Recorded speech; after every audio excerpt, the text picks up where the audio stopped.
All right, we're talking about the restoration of our beautiful Great Lakes, why it's so important to keep them great. And this has been the largest investment in our Great Lakes in the last 20 years. And here to talk about this wonderful initiative is Congresswoman Marcy Kaptur. Thank you so much for coming on, Congresswoman. Thank you. It's great to see you. It's a pleasure to be with you. This initiative has been in the news all summer long. So what's your role in this, and what has happened over the summer?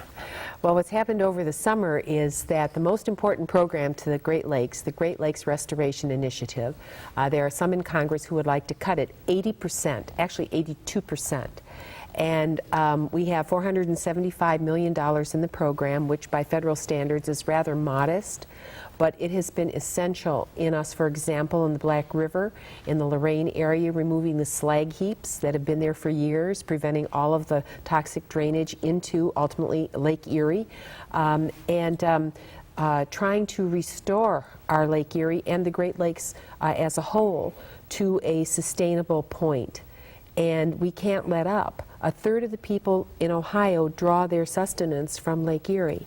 So just the water that comes from it provides Cleveland and all of northern Ohio with their life source.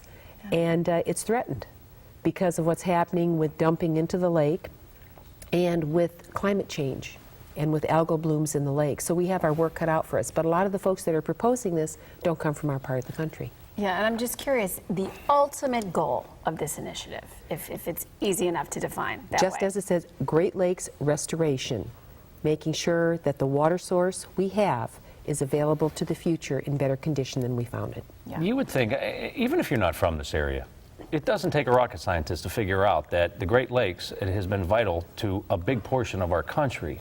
So why has it been so difficult, and why 80? It just kind of, it blows me away that knowing, I mean, these are educated people that are making these decisions. This is vital to our area, but it's a big area.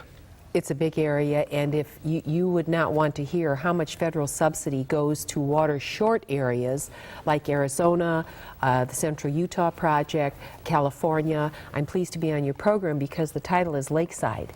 And that helps us to remember where water doesn't come out of the faucet, it comes from somewhere. And that we have to have a fresh water source, and we have to keep it clean.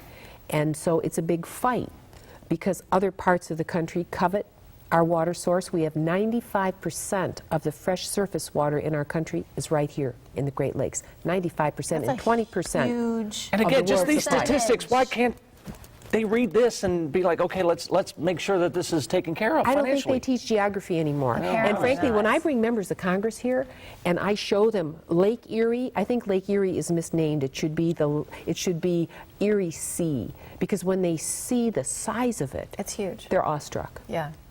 We have a picture of the Black River restoration. So talk a little bit about what's going on there. What's going on there is an effort to remove the leavings from steel production that were dumped on the sides of the river. And what happens when it rains? The water comes down, it goes through all that, and then that leaks into the Black River. And then where does the Black River dump into? Lake Erie. And so what we have are the water intakes for Cleveland, for Lorraine, for Elyria, out in the lake. And one of the issues the mayors are facing is, do we push the intakes for the water further out into the lake because we have too much pollution close to shore, closer into shore? So one of the ways we fix this is by cleaning up all of the sites that are dumping pollution into the lake, including, and I hate to tell you this and your listeners this, but they must know it, the dozens and dozens, well over nearly 200 outlets, combined sewer overflows that are dumping material unprocessed into the lake. And this is the water we're drinking. No, I so mean, this is stuff you need to hear. contact your congressperson. Yeah. Please, just do something.